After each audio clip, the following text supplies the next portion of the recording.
Il y a des vérités que personne ne te dira jamais. Des vérités cachées sous le bruit du monde, étouffées par les habitudes, effacées par le temps. Pourtant, elles sont là, tapies dans l'ombre, attendant que tu sois prêt à les voir. Peut-être as-tu déjà senti ce frisson, ce moment où tout bascule, où la vie te murmure à l'oreille une leçon que tu ne peux plus ignorer, un silence qui en dit long, une absence qui enseigne plus qu'une présence, une chute qui révèle ce que l'ascension cachait. Regarde autour de toi. Le monde est rempli de mensonges déguisés en certitudes, de promesses qui ne sont que des illusions, de visages souriants, mais de cœurs éteints. Et toi, au milieu de ce théâtre, cherchant des réponses dans un brouillard d'incertitudes. Aujourd'hui, on va parler de ces vérités que personne n'ose prononcer. Des vérités dures mais nécessaires. Des vérités qui, une fois acceptées, libèrent. Alors, es-tu prêt à entendre ce que la vie essaie de te dire depuis tout ce temps? 1. Les relations humaines. Apprendre à voir. On croit souvent que l'amour, l'amitié, les liens sont éternels. On s'accroche à des visages, à des souvenirs, à des promesses faites sous un ciel bleu, sans réaliser que tout cela est aussi fragile qu'un souffle sur un miroir. La vérité, c'est que tout le monde ne mérite pas ta lumière. Certains viennent vers toi, non pas pour partager ta flamme, mais pour l'éteindre. D'autres restent parce qu'ils trouvent en toi un refuge, mais s'en vont dès que l'orage se calme. Tu dois apprendre à voir, pas avec tes yeux, mais avec ton âme. Un regard qui ne se laisse plus berner par les beaux discours. Un cœur qui ne confond plus attachement et loyauté. Quand une personne te montre qui elle est, crois-la. Ne cherche pas d'excuses, ne te raconte pas d'histoire. Laisse partir ceux qui ne savent pas rester. Garde ceux qui, même en silence, même dans l'ombre, sont toujours là. Parce que l'amour vrai, l'amitié sincère, ce ne sont pas des mots, ce sont des présences. 2. L'indépendance. Marcher seul, mais libre. Il y aura des jours où personne ne viendra frapper à ta porte, où personne ne t'écrira, où le monde semblera t'avoir oublié. Et ces jours-là, tu comprendras quelque chose d'essentiel. Tu n'as besoin de personne pour exister. Trop souvent, on cherche la validation des autres. On attend qu'ils nous disent qu'on est assez bien, assez intelligent, assez important. Mais la vérité, c'est que le seul regard qui compte, c'est le tien. Ne dépends pas des autres pour ton bonheur. Ne mendie pas l'attention, l'affection, la reconnaissance. Sois ton propre pilier, ton propre refuge. Apprends à faire seul, à penser seul, à être seul. Et tu découvriras que la solitude n'est pas un vide, mais un espace où l'on se retrouve enfin. Le jour où tu cesseras d'attendre que quelqu'un vienne te sauver, tu deviendras invincible. 3. La sagesse. Face à la vie, accepter et avancer. Imagine un fleuve.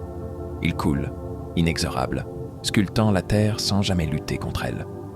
Il épouse les formes du monde, se fraye un chemin sans résistance. Mais nous, humains, avons du mal à faire de même. Nous voulons retenir ce qui fuit, réparer ce qui est brisé, comprendre l'inexplicable. Nous passons nos jours à ramer à contre-courant, pensant que notre force seule peut changer le cours des choses. La vie, pourtant, n'a pas d'ennemi. Elle suit son rythme, imperturbable, indifférente à nos cris et à nos supplications. Elle prend sans prévenir, elle donne sans raison. Il y a des chutes qu'on ne pourra jamais éviter, des adieux qu'on ne pourra pas contourner. On a beau se débattre, crier, s'accrocher, rien n'arrête l'inévitable. Le véritable courage, ce n'est pas de lutter contre la vie, mais d'apprendre à danser avec elle.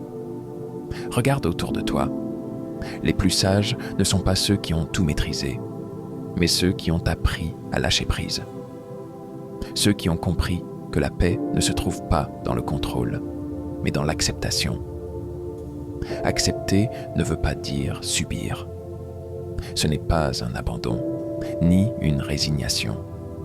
C'est voir les choses telles qu'elles sont, sans y ajouter nos peurs et nos attentes. C'est arrêter de se battre contre le passé, contre ce qui aurait dû être, contre ces « si seulement » qui nous hantent. Certains diront que c'est facile à dire. Pourtant, c'est une des choses les plus difficiles à faire. Poser les armes, cesser d'exiger que le monde soit comme on le voudrait. Mais quand on y parvient, il se passe quelque chose d'étrange. Un poids disparaît, l'angoisse s'apaise, le souffle devient plus léger. Un jour, tu regarderas en arrière et tu verras que tout avait un sens, que chaque perte, chaque douleur, chaque détour t'a mené là où tu devais être. Mais pour comprendre cela, il faut d'abord oser avancer, même sans voir le chemin. 4e, l'argent et le pouvoir du choix. L'argent, ce sujet qui dérange, qui fascine, qui divise. Certains le méprisent, d'autres le vénèrent. Mais au fond, ce n'est ni un mal, ni un bien. C'est un outil, une clé, un levier, une énergie neutre qui prend la forme de celui qui la possède. Imagine 2 personnes, l'une libre de ses choix, avançant sans crainte du lendemain. L'autre, enchaînée aux factures, aux dettes, à la peur du manque. Ce n'est pas une question de millions sur un compte, c'est une question de tranquillité. Quand tu n'as pas à compter chaque pièce avant de prendre une décision, le monde s'ouvre autrement. Mais l'erreur, c'est de confondre argent et apparence. Certains courent après l'illusion, des montres clinquantes, des voitures luxueuses, des signes extérieurs d'une richesse qui n'existe souvent que sur le papier. Ils vivent pour impressionner ceux qui n'en ont rien à faire. Ils dépensent pour être vus plutôt que pour être libres. Car la véritable richesse, ce n'est pas ce que tu montres, c'est ce que tu peux faire. C'est la capacité de dire non à un travail qui t'épuise, de partir sans supplier, de prendre du temps pour toi sans craindre le lendemain. C'est pouvoir aider ceux que tu aimes sans te sacrifier. L'argent ne doit jamais être une fin en soi. C'est un moyen d'acheter quelque chose de bien plus précieux, la sérénité. Il ne remplace pas l'amour, il n'achète pas le respect, mais il t'évite la soumission. Et ça, c'est une forme de bonheur que peu osent avouer. Alors, ne le méprise pas, ne le glorifie pas. Apprends à le comprendre, à le maîtriser. Que ce soit un serviteur, jamais un maître. Que chaque pièce que tu gagnes soit un pas de plus vers ta liberté, et non une corde qui se resserre autour de ton cou. 5. La maîtrise des émotions. L'art du silence. Il y a un pouvoir dans le silence, un pouvoir que peu comprennent, que peu maîtrisent. Nous vivons dans un monde où tout s'exprime, où l'on croit que parler, réagir, répondre est une nécessité. Mais parfois, le plus grand acte de force n'est pas de riposter, mais de se taire. Lorsque quelqu'un te provoque, il cherche une réaction. Il veut voir ton visage se crisper, tes mots se précipiter, ton cœur s'agiter. Il veut te tirer hors de toi, t'entraîner dans son chaos. Car un esprit troublé est un esprit vulnérable. Mais si tu restes immobile, si tu ne donnes rien, il perd son pouvoir. Le silence n'est pas un signe de faiblesse, c'est une discipline. Il demande un contrôle immense. Il demande d'apprendre à ressentir sans exploser, à observer sans intervenir, à comprendre que certaines batailles se gagnent en ne les livrant pas. Regarde l'eau. Si tu y jettes une pierre, elle s'agite, elle se trouble, elle réagit immédiatement. Mais si tu la laisses, elle redevient calme, limpide, imperturbable. Sois comme cette eau. Ne laisse pas chaque provocation, chaque injustice, chaque trahison créer des tempêtes en toi. Il y a un art dans le fait de choisir ses combats. Tout ne mérite pas ton énergie. Tout ne mérite pas tes mots. Certaines personnes, certains événements ne méritent rien de toi. Pas un regard, pas une explication, juste ton silence. Car au fond, ce n'est pas ce qui t'arrive qui définit ta force. C'est la façon dont tu y réponds. Apprends à être maître de tes émotions et plus jamais personne ne pourra t'utiliser contre toi. 6. Le temps, ton bien le plus précieux. Ferme les yeux un instant. Imagine une horloge, chaque tic-tac résonnant comme un battement de cœur. C'est ton temps qui s'écoule, seconde après seconde, sans jamais revenir en arrière. Chaque instant qui passe est un pas de plus vers l'inconnu, un fragment de ton existence qui disparaît à jamais.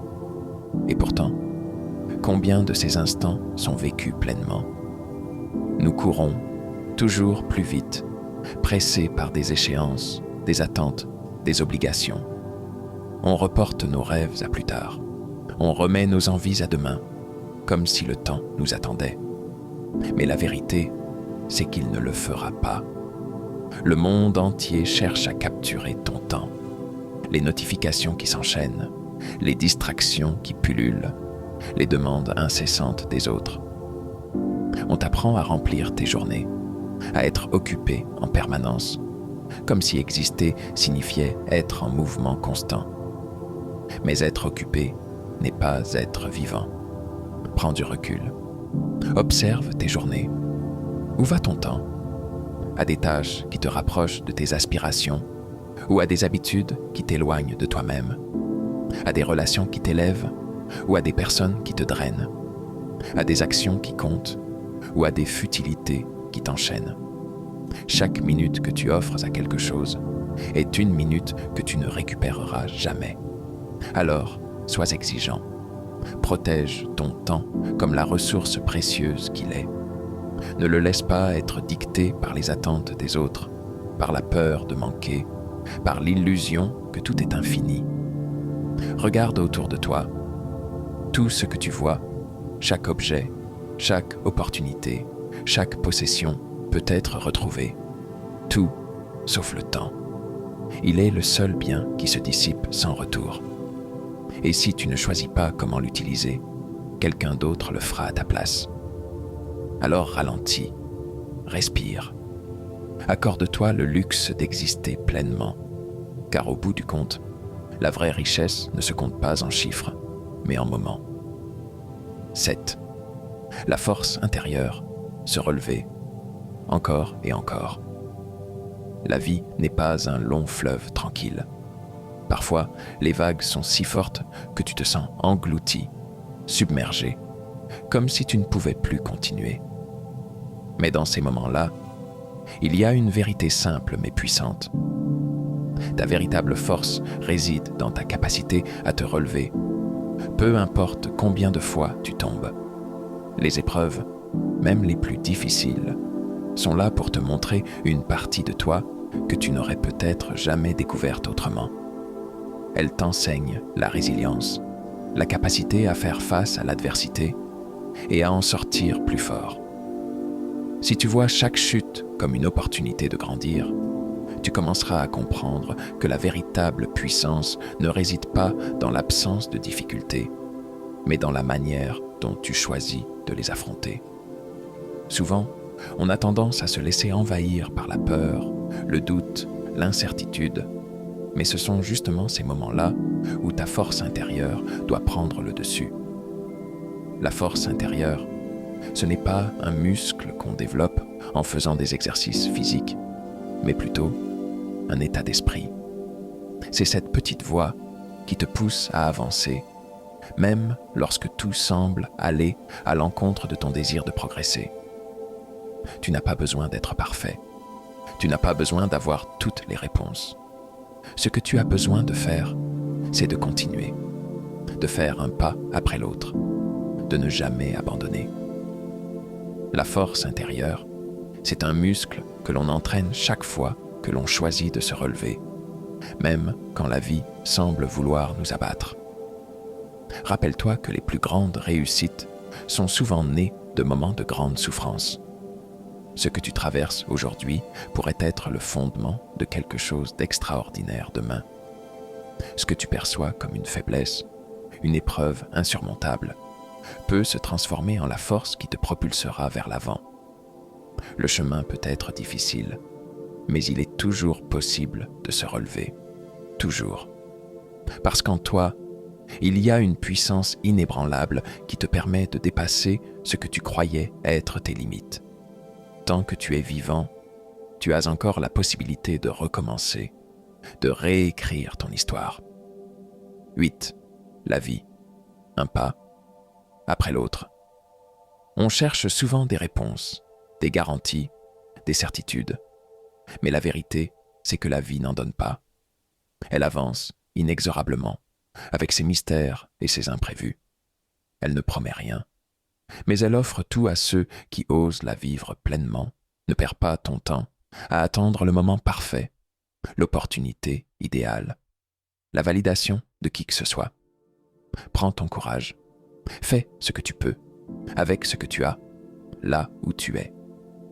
Un jour, en regardant en arrière, tu verras que tout avait un sens, que chaque pas, même hésitant, t'a mené exactement là où tu devais être.